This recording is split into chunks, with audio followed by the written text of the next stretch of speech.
भगवान पृथ्वीराज प्रयाग में भरद्वाज जी से पथ पूछे किस मार्ग पर चले। उन्होंने चित्रकूट की ओर भेजा। महर्षि वाल्मीकि जी ने भगवान के पूछने पर उनको 14 स्थान बताए। 2-2 स्थान 7 कांडे में बिखरे हैं। कभी आप अध्ययन करेंगे तो आपको बोध होगा। भगवान चित्रकूट वास करते हैं। कुल भीलों ने उनका बड़ा सम्मान किया, आदर किया और कहा हम सेवक परिवार समेता नाथ न सकुचप। भगवान वेद वचन हैं, मुनियों के मन को भी अगम है। वो करुणा के समुद्र, करुणा के निधान मेरे प्रभु। कुल भीलों की बात माता पिता जैसे छोटे बच्चों की लाड़ प्यार के साथ सुनते हैं। संवाद उस तरह भगवान सुन रहे हैं। यहाँ गोस्वामी जी कहते हैं राम ही केवल प्रेम प्यारा किसके लिए, तो जान ले जो जानना चाहता है वो जाने। राम जी को केवल प्रेम से प्रेम है और सबको भगवान में प्रेम होना चाहिए, होना ही चाहिए। कहना सरल है, क्या सबका राम जी में प्रेम है? ग्रंथ की कथा है, इसलिए हम लोग इस आश्रम में रहें। सुमंत्र जी महाराज का आगमन हुआ है, महाराज का महाप्राण हुआ। ननिहाल से भरत भैया शत्रुघ्न जी आए। महाराज का अंतिम संस्कार सरजू जी के तट पर चंदन चिता सजाकर गुरुदेव भगवान वशिष्ठ जी ने संपन्न कराया है। पिताजी के निमित्त भरत जी ने जो किया गुरु आज्ञा से, वो लाख मुख वर्णन नहीं हो सकता है। माता पिता परिवार के श्रेष्ठ जनों का अंतिम संस्कार बड़े ही शास्त्र सम्मत विधि विधान से करना चाहिए। 1 दिन 2 दिन 3 दिन में सब निपटाना नहीं चाहिए, क्योंकि एक एक अंग एक एक दिन में निर्माण होता है। इसलिए 9 बार, दशम श्राद्ध, एकादशाह और त्रयोदशाह, द्वादशाह, षोडशी ये उपस्थिति की जाती है। जीवात्मा जब स्वरूप प्राप्त कर लेता है तब उसकी सदगति होती है, नहीं तो 13 दिनों तक अपने स्वजनों में ही घूम फिर के भटकता रहता है। मुझे कौन कितना स्नेह करता है, इसलिए 13 दिन का यह विशेष संकल्प होता है। चतुर्दश दिवस भरत जी को राज सिंहासन पर बैठने के लिए सभा का आयोजन हुआ। गुरुदेव भगवान ने समझाया, सचिव जी और बड़ी अम्बा ने समर्थन किया गुरुदेव भगवान वशिष्ठ जी के प्रस्ताव का। राय राजपद तुम कहो दीना, पिता वचन फुर चाहिए। भरत जी ने तो कहा भगवान को छोड़कर ये राजपाट किस काम का है। जैसे शरीर रुग्ण है तो भोग का अर्थ नहीं है, उसी प्रकार मेरे राम जी अयोध्या में नहीं है तो अयोध्या के राज सिंहासन का कोई अर्थ नहीं है। आपन दारुण दीनता सब ही कहूँ समझा, देखे बिन रघुनाथ पद जिय के जननी। एक ही आंख यही मन माही, प्रात काल चली हूँ प्रभु पाही। प्रभु के पास चलेंगे। वन में गुरुदेव भगवान उनको रात तिलक दे देंगे, क्योंकि पिताजी का संकल्प राम जी के मेरे प्रभु को तिलक करने का था, भरत को नहीं। जिसकी सत्ता है उसी को प्राप्त होनी चाहिए।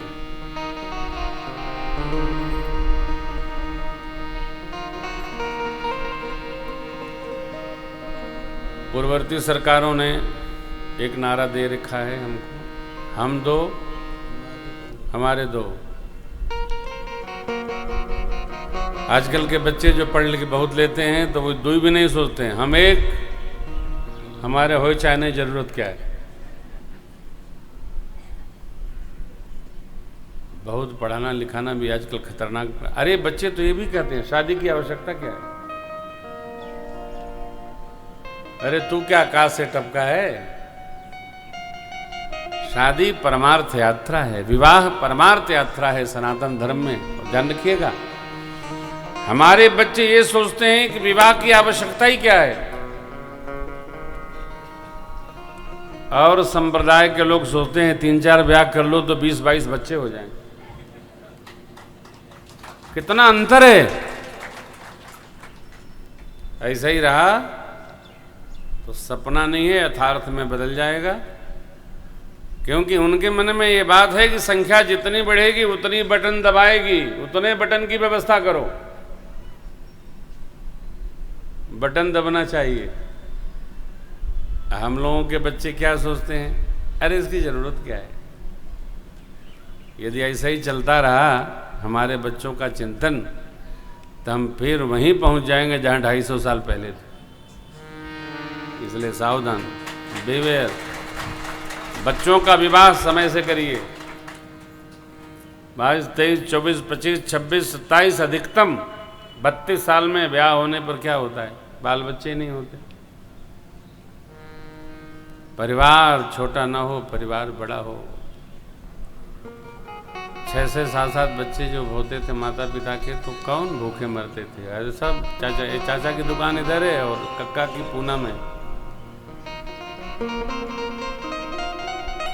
जो भी होगा होगा, परंतु ये जानकर, मानकर, समझकर बच्चों को इस भाव में रखिए। देखिए एक संदेश आया है मेरे पास। क्या है, यूसीसी कुछ है क्या, यूनिवर्सल क्या, यूनिफॉर्म क्या मतलब होता है, समान नागरिक संहिता लागू होनी चाहिए भारतवर्ष में। सबको बराबर अधिकार है, न कोई छोटा हो, न कोई मोटा हो, न कोई बड़ा हो।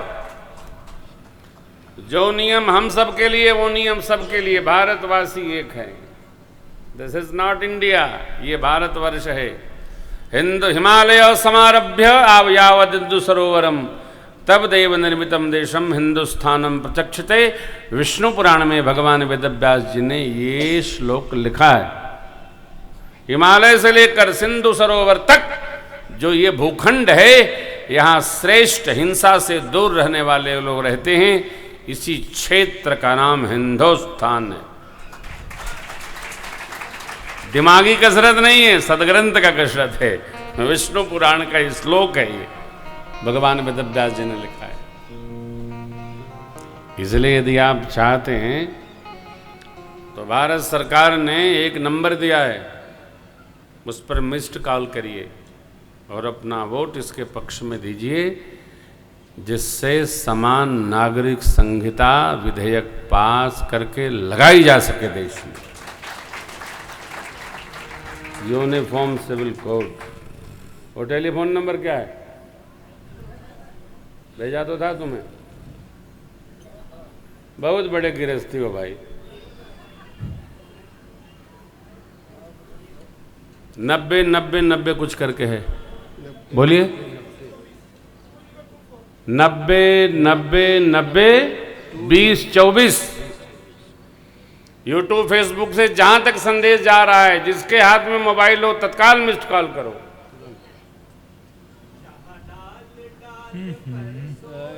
नहीं हो गया, एक प्रश्न, बैठिए। अतिक्रमण नहीं, जब बाबा मोड में आ जाए तब नहीं। 90 90 90 20 24 मिस्ड कॉल करिए पीएमओ को। सब करो, पहले कथा रोको करो।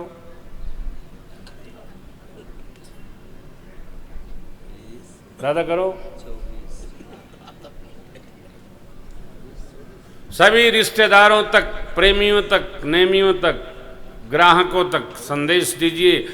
भारत को यदि व्यवस्थित करना है तो ये समान नागरिक संहिता लागू करनी ही होगी। देश हित में अनिवार्य है। जो कमजोर हो उसकी सेवा की जाए, जो कमजोर हो उसकी सेवा की जाए। घर में जो रुग्ण होता है, माता सबसे पहले उसकी चिंता करती है। जो कमजोर हो उसकी सेवा की जाए, लेकिन जो सक्षम है राष्ट्र हित में समर्पण करे। राष्ट्र है तभी न कथा होगी। ऐसे तो कथा कौन कराएगा बताइए।